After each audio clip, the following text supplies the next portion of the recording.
So I was recently handed a collection from a friend who is relocating out of state, and they asked if there's anything of value in this collection. So I figure, why not open it up here on YouTube? You want to see what's in it? Stick around.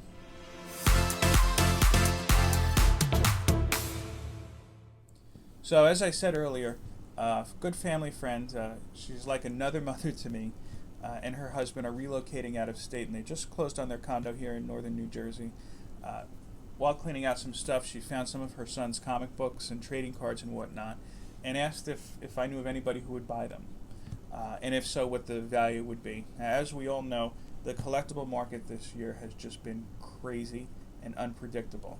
While I'm not expecting any Hulk 181s or anything to pop out of here, there is a good chance there might be something that's either getting hot or being speculated on right now. So I figured let's go through it together here. There's not a huge amount, but enough where I'm just going to kind of flip through some of this stuff, not necessarily everything. And if you see something that you like, of course, let me know, and I will let them know, and we'll see if we can sell it here. So most of these are not in bags and boards. So we have a copy of X-Men 2099, just a common issue. I don't think there's anything out of there. Sludge from the Ultraverse, you remember them? Malibu comic. Was Ultraverse the same as Malibu? I'm trying to think. But yeah, this one's a little beat up, to be honest with you. Amazing Spider-Man. Actually, I remember this one, annual number 27. This is when they introduced a whole bunch of new characters. This guy, Annex, I think that was the first and last time anybody ever saw him. Superman number 98 during the Dan Jurgens run. Yeah, again, there's some creases in here and some color breaks. Weapon X number 1. This one's not in bad shape at all, to be honest with you. This is from the Age of Apocalypse. This was the version of Wolverine where he was missing a hand, and I think he was married to Jean Grey at this point. It's also Weapon X number 4. Okay, next there's a bag and board that's a little filthy in here. I'm just going to get rid of it.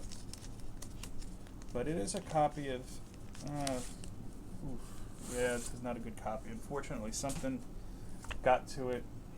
Yeah, a lot of damage. It's X-Men number 1. Cyclops and Wolverine cover, but... yeah, that's a shame here. Here is X-Men number 51. I remember this was, I think, the first or second issue right after the Age of Apocalypse. Not bad. Here is X-Men number, I think this was 50. Was it 50? Let me see. I don't remember which number it was. Maybe it was 75 with Post. He was the Herald of Onslaught. A little bit of corner damage here, but nice kind of hollow cover. I've heard rumblings about Onslaught now during the House of X and Powers of X and Reign of X crossovers that are still going on. I think those are just rumblings. I don't know. Wolverine Killing. This is a good trade novel, actually. I own this in my own collection. And this is in good shape, to be honest with you. I remember the artwork in this, too, especially kind of jumping. Yeah, I don't even know if this one has been read yet. It just kind of gave me a little bit of a creak when I went to open it. Cable number 5. Old Man Cable is coming back, but I don't know if... it's certainly not a key issue. Spider-Man, The Mutant Agenda number 0. This one, it's a special collector's edition, of course. I'm not familiar with this one. I think... if you look inside, there are spaces with dates on them. Wednesday, February 2nd, 1994. Thursday, February 3rd, 1994. I know for a while, and then there's some reprinted material in here. I know for a while that I think the Star Ledger was reprinting some Spider-Man comics. Maybe the whole idea was to cut out the news, the cartoon strip, and paste it in there. Uncanny X-Men number 332. This is also from the Ozymandias, from the Onslaught story run. If I remember correctly, this is the story where he finally figured out Onslaught's identity. Oh, here's something non-comic book related. I think my LCS might be interested. It's a issue of Playboy with Anna Nicole Smith. A tribute to Anna Nicole Smith. I don't know if she died at that point. Yeah, we'll just put that aside. My LCS actually has a stack of some older Playboys that they might be interested in. I don't know. Weapon X number 2. If we have number 3 in here, we'll have a full run. 2099 Unlimited number 1. Actually, this one is in good shape. I remember this is with Hulk 2099 and Spider-Man 2099. Spider-Man 2099 is great. I don't know if this particular issue is anything to be sought after. X-Men 2099 number 2. X-Men number 40. Ooh, this is not a great copy. This was Legion Quest, right before the Age of Apocalypse, and unfortunately, there's quite a few color breaks in this. Not a great copy. Cable number 1. This is from the limited series. I own this one in my collection as well. Again, Old Man Cable coming back. I'm not sure that one is a key book, but one never knows. X Factor number 94. This I also have in my collection. Not a key issue. Wolverine number 100. Okay, this is one that might pique some interest here. I remember in this issue they were teasing that Wolverine would finally get his adamantium back, and spoiler alert, he did not. But it was a great issue by Larry Hama and Adam Kubert. Okay, she gave me also this this little suitcase here. Let's see what else is in. See, if I knew how to do like After Effects or something now, this would be useful because I could do like that glow, like in Pulp Fiction. Okay, so let me see here. This is an issue of Ultraman. I recognize Ultraman, but there's no print or whatnot on it. I think I actually might have this particular issue too. Let's see. Number 2 from August 1993. Dwayne McDuffie writer, so maybe there's some interest in this one. It's a nice cover. Great use of color. X-Men number 19. This is actually one of the first X-Men books I purchased. X-Men number 7. This might be of some interest. I know this is an early Omega Red appearance. Jim Lee art. Cool cover. X-Men Annual number 1.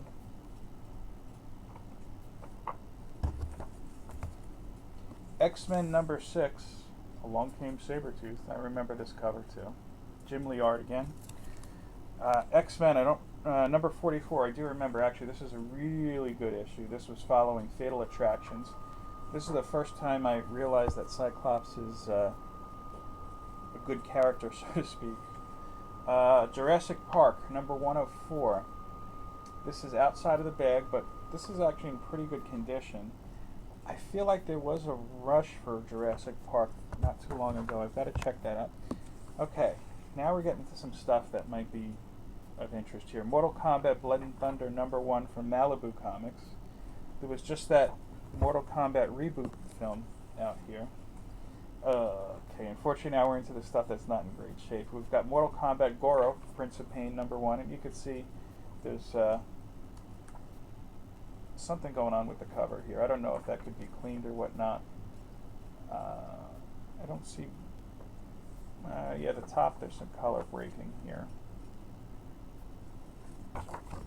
Okay, unfortunately some beat up copies here. Brute Force number 1. Brute Force was actually an early comic I collected as well, and they were back in the spotlight recently because of the Disney Plus series, and I think they were their new kind of stories, basically. Copy number 3. Put them into a Weapon X lore, so to speak. G.I. Joe number 59. This one is a little bit beat up. I don't know if anything in particular happens here, but I know that some 80s comics have been pretty hot recently. Malibu Comics Protectors, not familiar with this one. Dragon Lines, this one I remember. This one kind of surprises me. I thought I was the only one who actually collected this one. Way of the Warrior, this is number 1. Little beat up. This was Marvel's Epic Comics line from the mid-90s. Okay, here's something that might have a shot. A pretty good copy, light bend, maybe it's pressable, of Sonic the Hedgehog #0 from Archie Comics. I should start separating these by the ones I think might be worth something. I'm going to put that over here. Okay, this is a beat-up copy with a sticker on it. This guy I'm not familiar with. Gravestone. This is from Malibu Comics. Looks like he's trying to mimic some Sam Keith artwork. Teenage Mutant Ninja Turtle Adventures, and I almost spilled everything. Yeah, this is not a good copy. #12. Oh, be nice if I showed the camera. #8, slightly better, but not great. I love that series myself. Stormwatch #1. Here's one. You want to talk about comic books based on video games. The Adventures of Bayou Billy #4. I think I had the first couple issues of this as well. Guardians of the Galaxy #11. A Phoenix cover. This one is fortunately in very rough shape. Youngblood Strike File #5 with Bedrock. I remember he was initially called Bedrock, and then they had to change that. Indiana Jones Chronicles, Young Indiana Jones Chronicles #4. Here's I guess this is a B copy of that same X-Men Onslaught book from earlier, #50. I'll put that aside because, sometimes those B covers, is it B or is it a newsstand perhaps? I'll have to investigate, but sometimes those are worth a little bit more. From the same run, X-Men #17. I remember this story very well, actually. Okay, here's a key that I know will definitely be worth something to the right person.